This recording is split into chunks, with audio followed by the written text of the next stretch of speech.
নিরপেক্ষ একটা নির্বাচন অনুষ্ঠানের জন্য আমরা শপথবদ্ধ।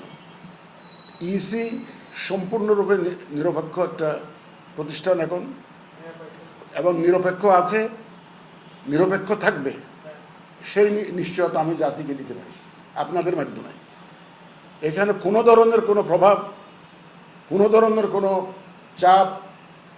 চাপের কাছে আমরা মাথা নোয়াবো না ইনশাল্লাহ, আপনাদের সহযোগিতা নিয়ে।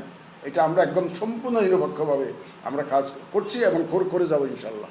ওই যে মাননীয় প্রধান উপদেষ্টাতে একটা অলরেডি দিয়েছেন, ঘোষণা দিয়েছে, রেঞ্জ বলেছেন তো কোন সময়ের মধ্যে হতে পারে। আমরা সেটা ওইটুকু আমাদেরও জানা, এইটুকু আমরা সেটা সামনে রেখে কাজ করছি, যাতে ওই সময় যে কোনো সময় নির্বাচন হলে আমরা যাতে এইটা সুন্দরভাবে সুচারুরূপে ইলেকশনটা করতে পারি, সেই লক্ষ্যে আমরা প্রস্তুতি নিচ্ছি। আগে আগে আইন ছিল, আইনের প্রয়োগ ছিল না। আইন ছিল, আইনের প্রয়োগ ছিল না। এবার আইনের প্রয়োগ হবে, সবার জন্য হবে। ভোটের সাথে সংশ্লিষ্ট যারা থাকবেন সবার জন্য আইনের প্রয়োগ হবে, এই ওয়াদা আমি করতে পারি আপনাদের জন্য। সুতরাং আইন অনুযায়ী আমরা চলবো এবং সেই মেসেজটা দিতে এসছে। এবং যেখানে রাজনৈতিকভাবে বিতর্ক চলে সেখানে আমরা জড়িত হতে চাই না। আমরা অত্যন্ত সযত্নে রাজনীতি পরিহার করে এগিয়ে যাওয়ার চেষ্টা করছি।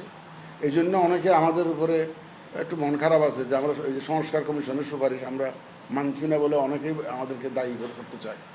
তা কিন্তু আমাদের একটা বড় ক্রাইটেরিয়া হচ্ছে যে সমস্ত সুপারিশের সাথে রাজনীতি সংশ্লিষ্ট আছে সেগুলো আমরা একটু সযত্নে পরিহার করছি।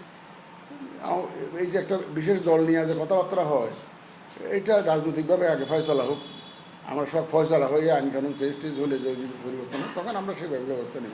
কিন্তু আমরা দিনের ভোট রাতে হওয়ার আর সুযোগ নাই, সেই ওইটা আর সে ফিরে আসবে বলে মনে করি না, অন্তত যতদিন আমরা আছি।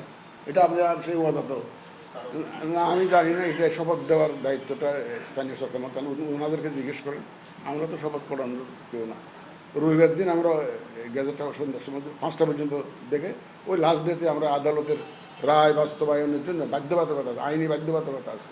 সুতরাং ওই আইনি বাধ্যবাধকতা মেনে আমরা ওই 10ম দিনে আমরা সেই গ্যাজেটটা করে দিয়েছি। এখন শপথ দেওয়া না দেওয়া এটা অন্য মন্ত্রণালয়ের ব্যাপার, অন্য কর্তৃপক্ষের ব্যাপার। এটা ওনাদেরকে জিজ্ঞেস করলে ভালো হয়।